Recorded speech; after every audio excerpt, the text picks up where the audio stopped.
My research is in applied psychology. We often look at the effects of interventions to make people perform better, make people feel better.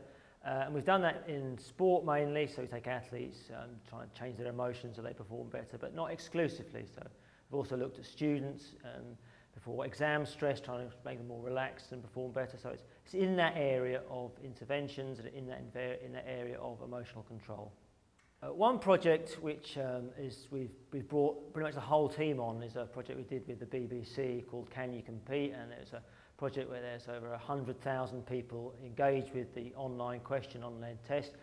And what that does, it allows us an enormous amount of data which we can carve in many ways. So when we take a doctoral student on, there's typically some work we can do with that, which will be either part of their education, maybe look at the validity of tests, reliability of tests. Particularly at the moment, what we're going to be looking at is the idea of self-control, the idea that if people use self-control, it uses a resource.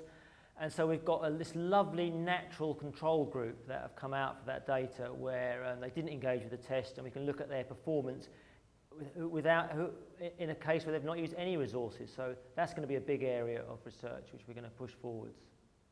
One of the key things for doctoral level students is to keep that sense of drive, that intrinsic motivation, that passion to find out answers. They're going to take ideas from me, and it starts off, if you like, a sort of cycling analogy with me in the front and them slipstreaming me, but they continually, like a good cyclist, make attacks at the front and trying to get ahead of you. So the job of the supervisor is trying to keep up with the literature until, in the end, your job is just to keep tucking in behind them and just pushing them on a little bit further, and they'll take it much further than you can. So it's that type of relationship, so it's the motivation and there's the talent to be able to push forwards. Typically when a student starts, we get them involved in one of our projects, and the sort of idea there is to sort of show them a project at the right level from start to finish with a number of academics on it. And what they'll do is they'll take part in that project in some ways, but they'll observe it. So they'll get an understanding of the task. So there will be meetings where we look at the data analysis, the dreaded stats and what the stats mean.